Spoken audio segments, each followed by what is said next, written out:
Okay, hello everyone, and thank you very much for joining me this afternoon. My name is Richard from the Seneca team, and as you can see, I'm in the office today, which is what you guys are experiencing every day going into work, but not the rest of the country aren't necessarily experiencing. So it's good to sort of feel like I'm on the other side of it today. Just want to say welcome and thank you very much for giving up your time today to join me in this session.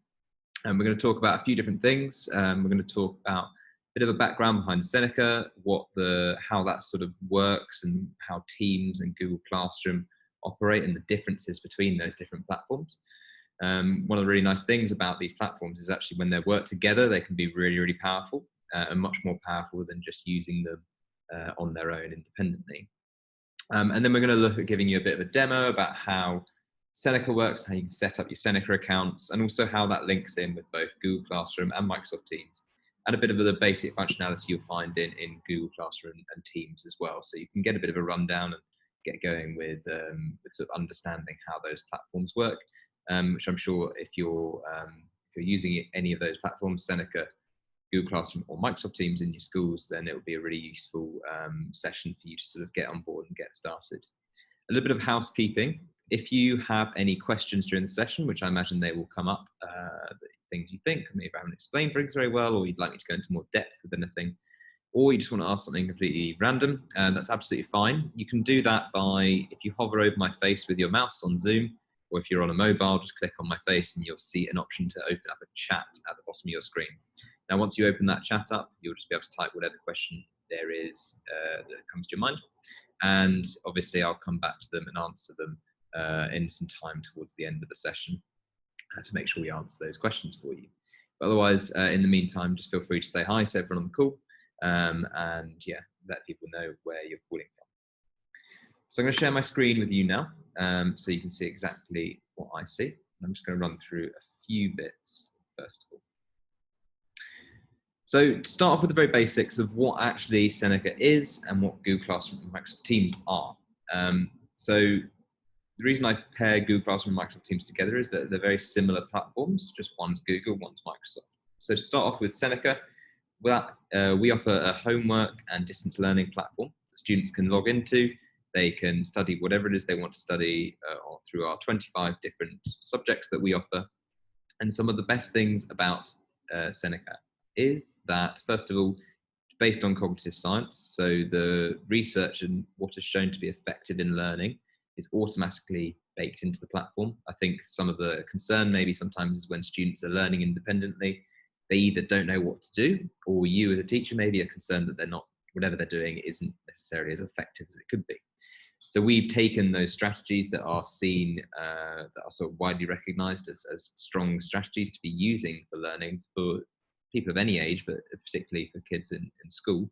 And we've basically built our program around that to make sure it delivers content in the most effective way and that students are learning as effectively as possible. Now, on top of that, when all that learning is going on, obviously you as teachers will be able to get access to some really good data, which will allow you to think about how you can support your students more effectively and identify where your students are struggling and also where they're doing really well. So you can track their progress through the data. Students also get automatic instant feedback. So if they're not sure on something, they get it corrected straight away, which again is a really, research shows that that's a really good thing to be doing to be improving students' outcomes. The system that students go through on Seneca as well is also adaptive. And what we mean by that is that students will, as they go through a learning session on Seneca, it will automatically adapt to what they need to know. So that might be if you stood behind two students as they're going through a session on Seneca, you'll see that actually the session will be very different depending on how students answer. So say this student is really struggling with a particular area, we'll give them more support, guidance, and questioning around the easier concepts to help them develop understanding in those easy concepts. And this student who seems to be showing a good grasp of the concept, we will move them on more quickly to make sure that both of these students are engaged in the learning and they're not getting bored, but also that they're learning as quickly as possible. And lastly, everything I show you on this webinar today will be free to use, and you can go away and start using them with your students from this evening if you would like. There's no need to dip into any budgets or anything like that, which is always nice, especially when budgets are tight at the moment, I know, in schools. Now, that's some of the background on Seneca, just to explain how that's different to what Google Classroom and Microsoft Teams does. So Google Classroom and Microsoft Teams they don't have any content on there. There's no learning options. They are purely platforms which allow you to communicate with students. Now, they've been set up nicely so that you can use them in a classroom setting. But essentially, it's down to you to put the content on there. It's down to you to set it up how you'd like it. And what Seneca will allow you to do is it will allow you to use that data accordingly, so you can really see what your students, so use the content accordingly, so you can really push your students forward. But again, using it in collaboration with those sort of messaging platforms, the Google Classroom and the Microsoft Teams. Now, I mentioned a bit about the cognitive science that sits behind Seneca and making sure that we worked with a really sort of expert team of scientists to make sure we understood and could implement a platform that was going to make a positive impact. Because at the end of the day, what's the point in doing what we're doing if it's not going to have an impact on students? So we wanted to make sure that this theoretical approach that we'd taken was effective when we'd actually put it into practice. So we completed a randomized controlled trial with just over 1,100 pupils. And what we found was that students who took part in the study, when we compared the learning either on another independent learning tool like a revision guide, they had very similar pre-test scores, as you can see. And what we found in the post-test scores is that students who used Seneca did over twice as well. So we see that as an effective validation of the way we've implemented the theory, but also that we're having a positive impact on students as well. And that research was peer-reviewed and published. So if you'd like to read about it, you can just do a quick Google search. You can just type impact Seneca learning or any of these other ones, you'll find it, and you can have a read of the research we did. But obviously, if you want to ask any questions about specifics, then feel free to do so in the chat as well. Now, in terms of what's on Seneca and what's available for you to use, obviously I don't know what types of schools you teach in, I don't know what subjects you teach, but we have, as I mentioned earlier, 25 different subjects. So we're not just your English, maths and your science, we're everything from your DTs and your food prep to the core subjects to the languages, everything, we offer most subjects. So it's about 95% of the exams taken in the UK is what in the courses we cover. But we also cover Key Stage 2 and 3 content as well as for GCSE and A-level content. The content at Key Stage 2 and 3, we link to the national curriculum. And at Key Stage 4 and 5, we obviously link it to the specific exam boards. And it's important to say as well, all our courses are specific to the exam board. So we don't have a one chemistry course, for example. We have a chemistry AQA course, we have a chemistry OCR course, a chemistry EdXL course, etc. And all the different tiers are factored in as well. And currently we have about, well, it's probably just about out of date, this slide now, but it's just under 4 million pupils using Seneca, and about 200,000 teachers and roughly 40,000 parents. So we're really pleased we're able to help over the last 6 months. And the vast majority of those are using it completely for free. So yeah, we're really pleased we're able to support people through the lockdown period and before that, and beyond, hopefully as well. So what I'm going to do now is I'm going to move in to show you exactly what Seneca looks like, how it works in collaboration with Teams and Classroom, by just showing you a little demo basically. So do keep those questions coming in if you have any. So what you'll see here is we have an account here. So this is what your teacher account will look like if you've logged in before. And you will be able to create a class first of all. So I'll just talk you through that process to start with. It's very simple. You just click on this big create class button, and you give the class a name, something like that, and then you can create that class. And as simple as that, you've then created that first class. Now you've got a 4-step process just to go through to basically get that class fully set up. But it talks you through it, and you'll see here you can get help if you need it whenever you need support with each of these steps. But I'll show you how each of them work. So here we've got get some courses for your class, for your students to study. So I can go in and add some courses. And what you'll see here is you can need search at the top here for something like, I don't know, let's do food prep, and type in food and all the food prep courses come in. But also what I can do is I can search just using these filters down the side here as well. So I can use for free courses, I can look for GCSE, I can go for, let's go for a media studies course as an example. And then I can just select either the exam boards I want, or I can just select whichever courses I want to add to this class. So it makes sense. If I was probably an AQA media studies teacher, then I would want to add these two, the standardized assessment courses and the AQA media studies course. Once I've added those, I can just click add courses at the top, and I've added those two courses, saying to the students that these are the courses I want you to do on my class. Now, the next step is to create your very first assignment. So this is to say that when your students start to join this class, they have some work to do and to get getting on with. So again, you can get help if you need it, but we're just going to go straight in and create an assignment. So I choose from one of those two courses that I've just added. So let's go for this one as an example. And I can then select, if you're familiar with the media studies spec for AQA, you'll recognize the setup we have here. But what I can do is I can go in here and select any of these sections that I want to set for my students. Set something on gender and the media industry, whatever it is. Select as many as you want. And when you're ready, you can just click assign, but just something to note up here is quite handy. It tells you how long that should take. So it's quite good for thinking about how to plan your work for your students. And if you want to preview it as well, you can also click here and that will preview exactly what your students will be studying when they complete the learning.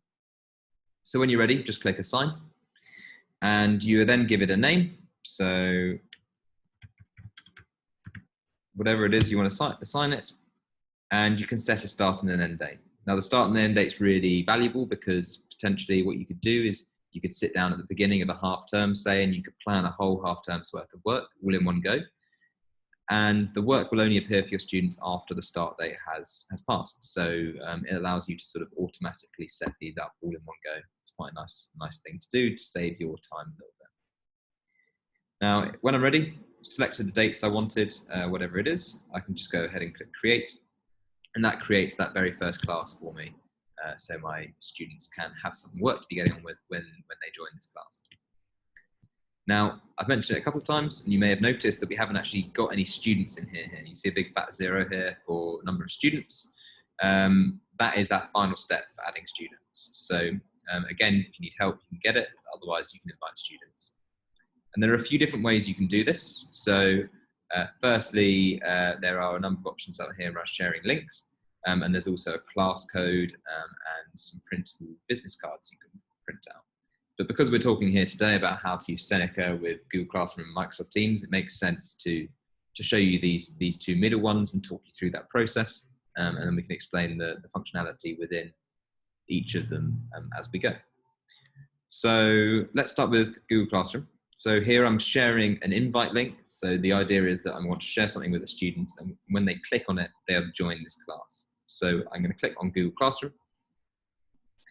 And what you'll see is it will log me into my Google Classroom account, and it will ask me to choose a class first of all. So I'm going to choose this Year 10 group I've got here, and then it will choose an action. So there are 4 different actions you can take on Google Classroom. One is make an announcement, one is ask a question, one is create an assignment, and one is create material. The only one that probably needs explaining would be the create material one. And what that allows you to do is basically upload resources that you might want to share with your students. Say, for example, if you're a history teacher, you might want to upload some sort of sources that your students want to have access to. Or if you're an English teacher, maybe a PDF of a text, or it could be like something like a formula sheet or something like that if you're a science teacher. But for this, to tell my students to join Seneca, I think it makes sense to make an announcement for that. And then when I'm ready, I can click go.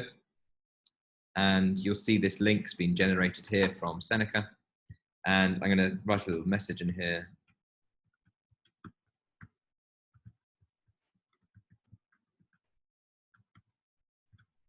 Something like that. click the link to join the class on Seneca. And then what you'll see down the side here is we've got a number of different options. So we can choose just to set it for particular students if we want. And we've also got the option for this down arrow in the top right corner to schedule it for later if we want. So if we want to schedule for another time or save it as a draft or just post straight away, we can do that.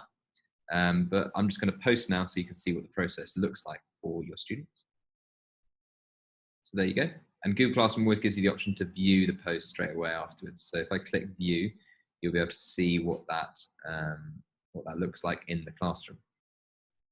Now it's important to say with Google Classroom and Microsoft Teams, whatever a student sees is the same as what you see on both accounts. Okay, so the organization will be basically the same and it will look similar. So this is within the stream, you'll see at the top here. This is basically like the main messaging feature. It's like a message board. If you think of like your news feed on Facebook or Twitter or something like that, or your email inbox come flooding up with things, you know, it's a bit like that. But we have, in this case, we have a message from me and click the link to join the class in Seneca. And when a student clicks on that link, it will take them through to Seneca. And if they haven't, they would be asked to first of all sign in if they haven't done so already. But if they're already signed in, just take them straight through. And you'll see, there you go, I've joined the class, the webinar class, which I've just created. And if I click continue, it will take me through and it will see those 2 media studies courses I added and this first assignment that I've added as well. So the student can straight away start learning and doing the things they want to do. So that's it on Google Classroom. Let me show you again on Microsoft Teams and I'll show you how that works. It's a fairly similar process, but let me just talk you through it. So this time I'm going to share that invite link on Microsoft Teams.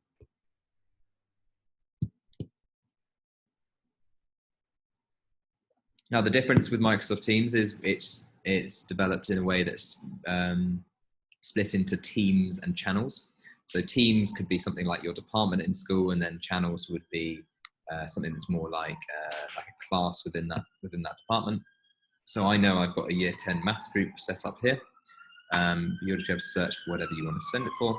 Again, that link's been automatically generated. And I can again add a little message in here, whatever it might be. Something like that. And then in the bottom right corner here, you just click share when you're ready. And it gives you that confirmation that the link's been shared. Now, if I then go into Teams, just to show you what that looks like, you'll see here, I've got this year 10 maths group that's bolded because that has a new message in there. And if I click on that, it will load here, see it, 1619, click to join the class. And if I was to click on that link as a student, it would take me through that same process as I've just shown you on Google Classroom. So that's inviting students. Now, hopefully all your students will start to join the class and they'll start to complete some work, and that will obviously create lots of nice data for you to use and think about how you can best support your students. So I'm going to move to a class that actually has some data in it or some students in it. So this is skipping a step if you like. But you'll see here, this class has 30 students in it. And what you can do is within an assignment, within a class, you can see how your students have done in this assignment by going onto this assignments tab down the left-hand side here. Now what you'll see is I can select upcoming assignments or past assignments. So I'll just go to a past assignment now. I'll show you what they look like. So if I click on this one, for example, what you'll see first of all at the top is the name of the assignment, the course it relates to, some overall statistics on like how many people completed it on time, how many were late, and how many didn't complete it at all. And then you've also got the option to drill into a bit more detail of averages across the class. So you can see here on average how well your students have and haven't done. And then if I scroll down, that's when you really get to dig into the data. And you can see here how well each student's done on the different topics that you set, so that each of these being one topic. And you can understand what your students have and haven't understood. And you can also see the little timer for it was completed late and the tick for it was completed on time. Now what you can also do is sort by any of these columns. So if you click on this header, for example, it will sort by worst to best. And it will also, if I click again, sort from best to worst. And then you can also change the metric. So at the moment I've got best score selected. So I'm seeing a lot of green. If I was to select another option, which I could choose from something like most recent attempts or worst score, average score, the number of attempts and the total study time, I could just select one of these and it would just change the data. So you see worst score, a lot more red. Average score so should be somewhere in between, hopefully. There we go. Well, that's most recent attempt, so there you go. So average score somewhere in between. And again, you can sort by any of these, so you can see actually, okay, Cristobal needs some support, as does Lorena, and then yeah. So you can think about how you can use this data to put in place intervention. Now you can either go away and do something with your own intervention for this, or what you can do is actually share, use an intervention tool we have on Seneca called Smart Reassign. And what that does is it basically takes this data from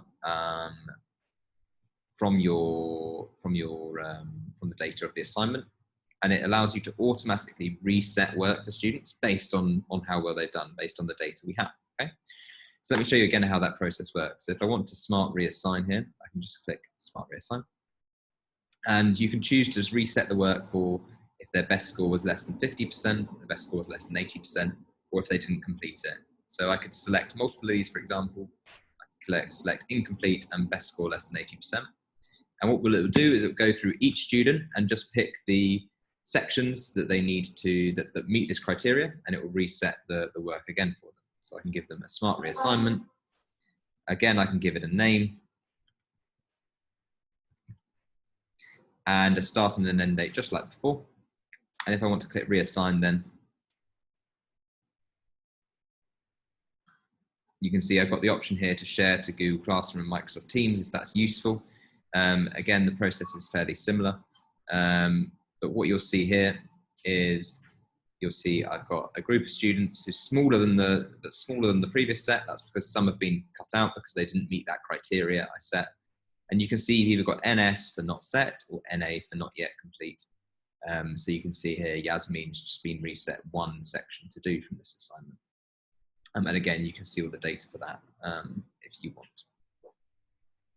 Now, I mentioned about sharing assignments, so I'll just show you that quickly. If you want to share an assignment, when you first make an assignment, this will pop up after you've completed it, the setup process. But you can also just share them from here.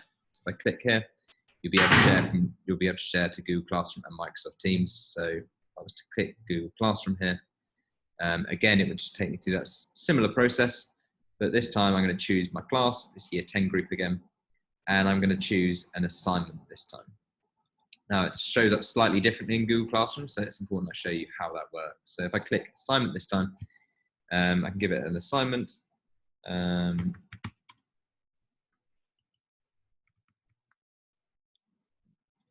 spell today.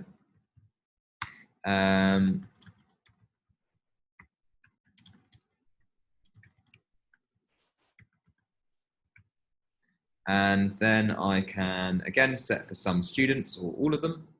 I can set a number of points if you're using the mark book in Google Classroom, or I can just leave it as unmarked. And then I can also set a due date if I want, and also set a topic. Now I'll leave the topic blank for the moment because I'll show you what the topic feature looks like in a second. But when I want to, let's go with Seneca Assignment 1. When I want to assign, I can just click Assign at the top here.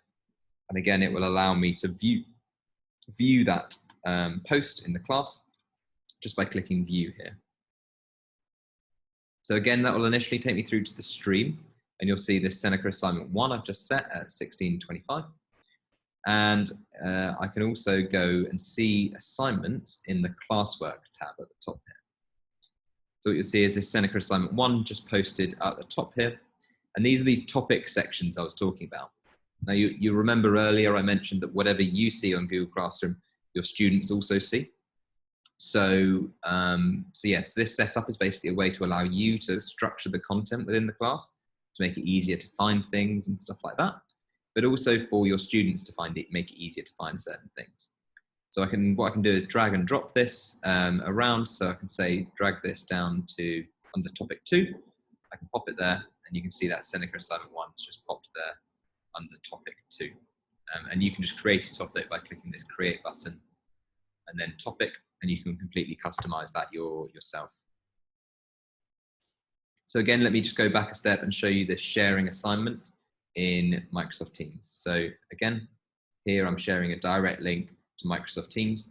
And again, I click on that link and it will pop up in the same way as it did before. I need to choose that Year 10 Maths group again, because that's the one I've got set up. And again, add a message, whatever it is.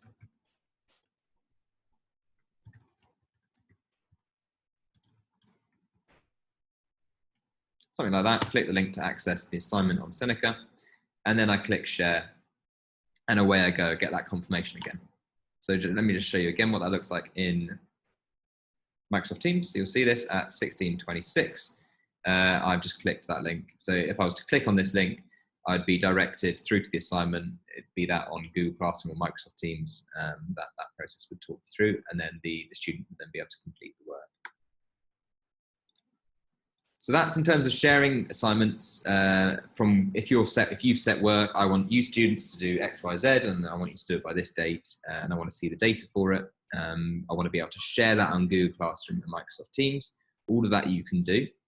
But you're also probably thinking, okay, what if students go away and use Seneca independently? How can I see that data? So what you can do for that is you can use the Seneca Insights tab. So for that, if I click on Insights, you'll be able to see all of the data that you want for a particular course and for all of your students. So the first thing I can do is select a course that I want to see data for. I can select the metric I want to see from those same options I had earlier, best score, worst score, etc. And also the date range I want to see. So it might be that you just want to see the last 24 hours. It might be the last day, 7 days. It might be the last year, whatever it is, it might be. You can select these, or you can select a custom date range as well. So you might want to select actually since the 1st of September to today, how have my students been doing? And then you can go in and select these sections. So like you were doing when you were setting work for your students earlier, you can just select whatever it is you want to see data for. And when you're happy with what you've selected, just click select and give it a second just to pull through that data. And there you go. You've got, again, nicely red, amber, green, nicely presented, exactly what your students have and haven't understood. This includes data when they're studying independently, but also when they're studying an assignment as well. And you can, again, sort by any of these columns, sort worst to best. See Leah needs some support here, but also see that Yasmin is absolutely nailing it, which is great. And then, so yeah, the data is there ready for you to use.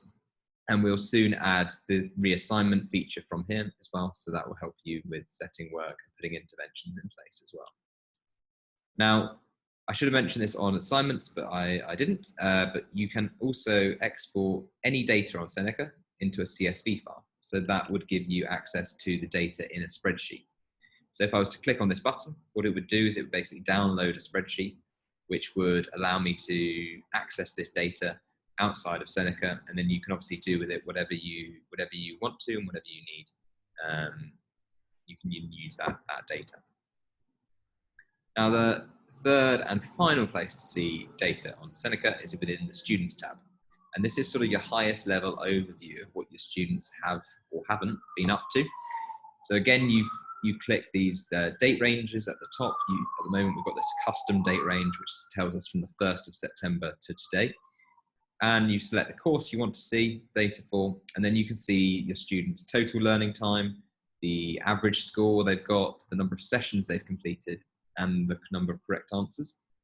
So this is where you can sort of just get a rain check of what your students have or haven't been doing on Seneca. And then this class average is quite useful as well for motivating your students. So a lot of teachers use this as sort of a motivation tool to help students understand how they can sort of how they compare to their peers, and make this sort of leaderboard out of this side of things.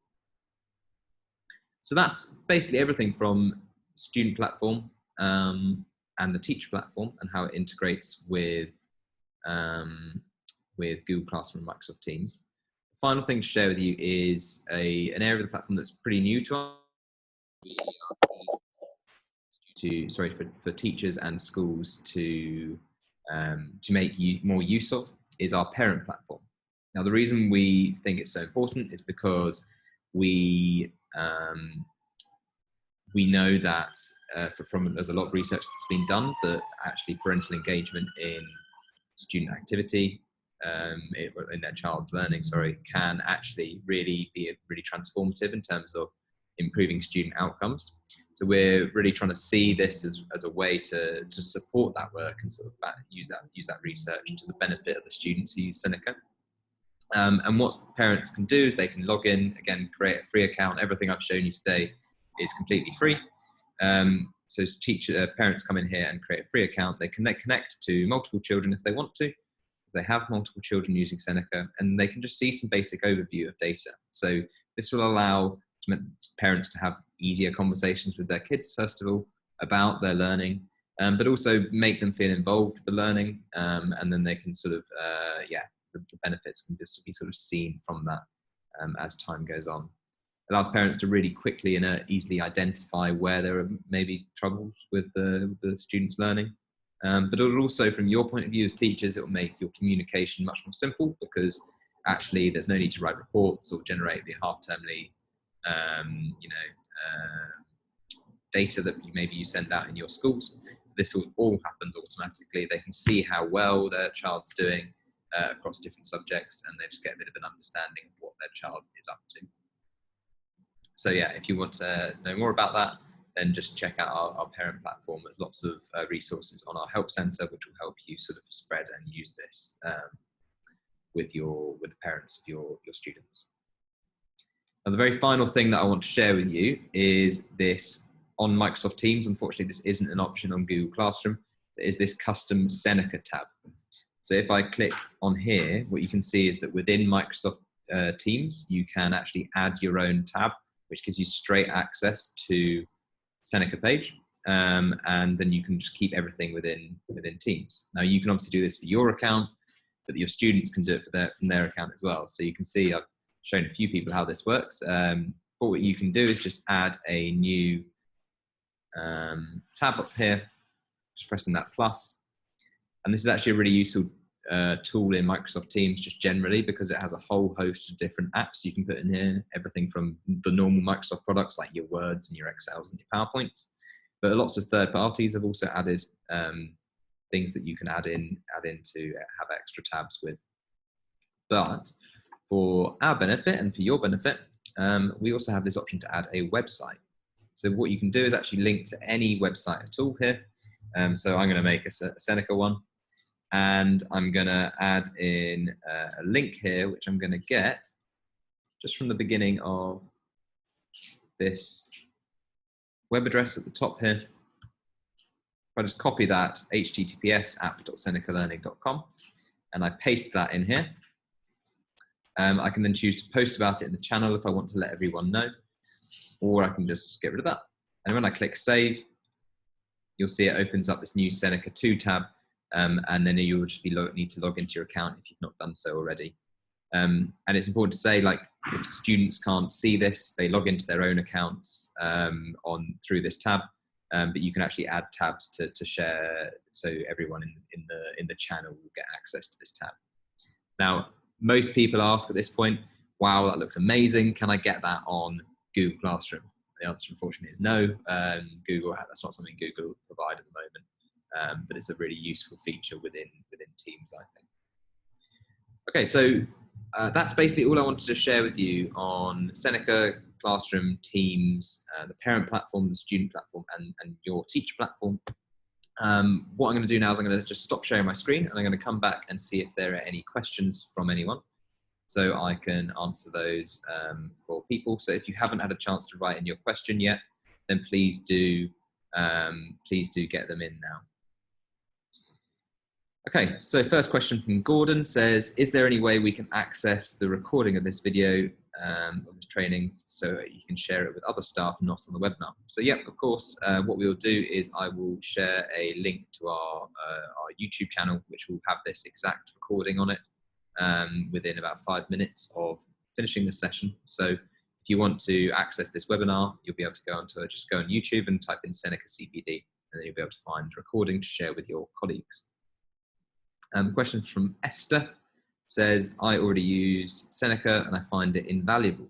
Will the basic package continue to be free?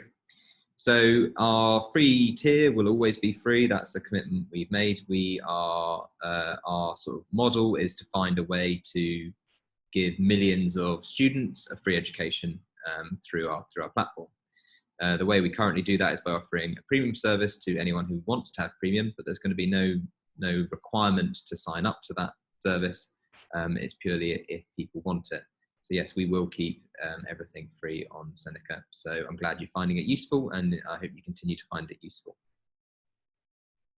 So a question from Sarah is, are the tabs class specific, i.e. do different tabs and different classes and subjects we teach? So yes, it's specific to a channel in Microsoft Teams. So if you add it to the channel, it will be specific to that channel. A question called from Furza. I hope I've said your name right. It's sort of all bunched together, so I'm not sure where your first name and your second and your last name starts. But it's she or he says it looks amazing. I agree with Gordon. So yeah, I will share the link that Gordon asked for to Seneca CPD, no problem. If you could have access to the recording, that'd be great. There's lots of information to digest. Yes, I appreciate there's a lot of information I've thrown at you in this last 37 minutes. So, so yes, feel free to record, to watch back the recording. And there's lots of other useful resources on the Seneca CPD YouTube channel too. So question from Katie is, what's included in the paid Seneca packages? So just a reminder for those who aren't sure, there's no need to sign up for premium or anything like that. Everything I've shown you today is free to use. And we encourage you to use that within your schools with your students. As I say, there is an option to pay for an extra premium package if you want.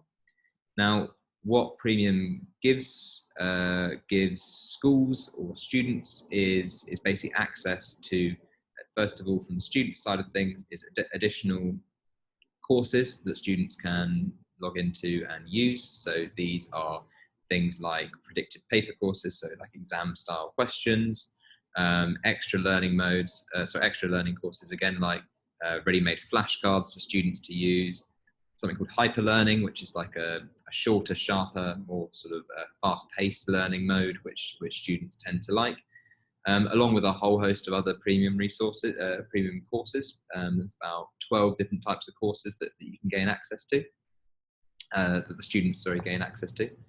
Now, on top of that, there's also some extra premium learning features or learning modes. Now, these, as I said earlier, these our system automatically adapts and evolves to deliver tailored content to the individual, but our premium learning modes go to the next level with that, basically. So there's two we offer. One's called Smart Learning Mode.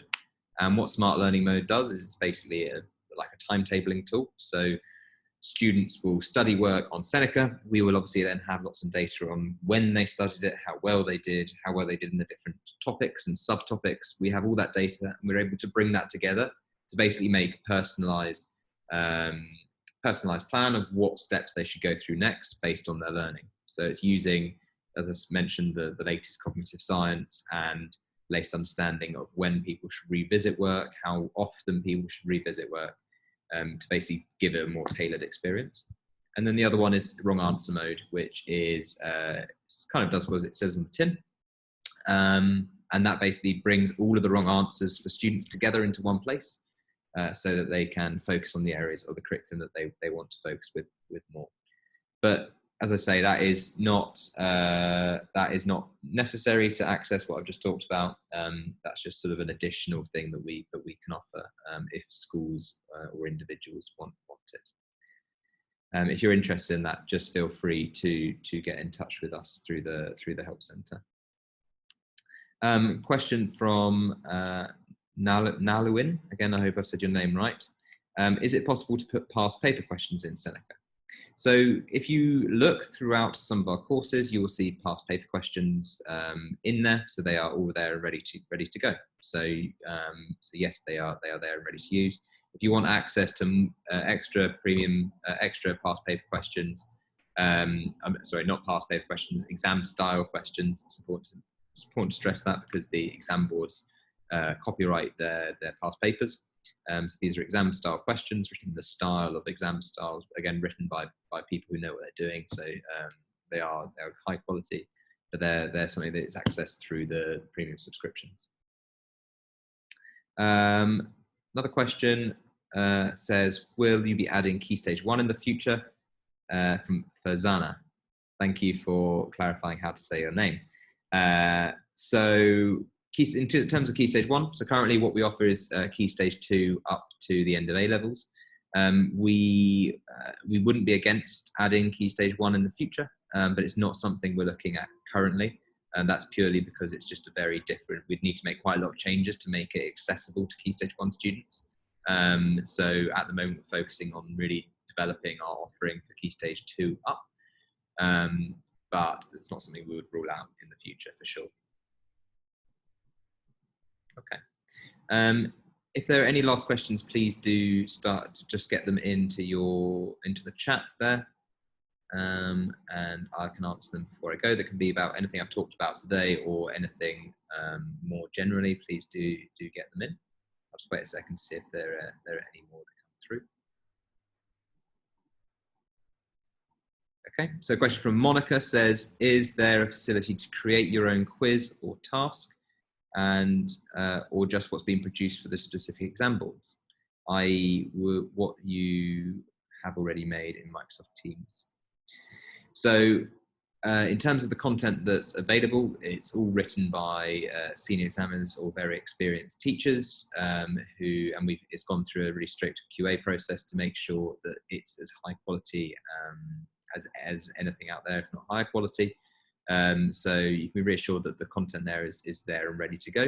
And for that reason, and to try and sort of save you time at the moment, you can't create any of your own quizzes, but again, that's something we might look to do in the future to provide that sort of customization. If you want to take out different bits or add different bits for yourself, you might be able to do that in the future, but not right now, I'm afraid. Okay, another question says, do the students need to log in and make an account, or do they just link the class codes? So students can study and learn without creating an account. There's absolutely no need for a student to create an account to learn. However, if the student wants data to be saved, we need to have some way of saving it for that student. So therefore, they need an account. So if they don't want that to happen, that's absolutely fine. They don't need to create an account. But if you as a teacher want to access any data, you need to access something that's saved, so they will need an account to do that, yes. Okay, question from Sarah is, if you set a standardized test for pupils again, will it have different questions? Okay, so thank you for bringing this up, Sarah, because actually it's something slightly different actually that I probably should have mentioned. So I've talked about this, it being adaptive and changing for the individual. Now that is where it's sensible for that to happen. So in something like a standardized assessment, we obviously want that to be standardized and we want it to be the same for every single pupil. So if you set a standardized assessment course, the students will see it in order and everyone having the same order and having the same questions.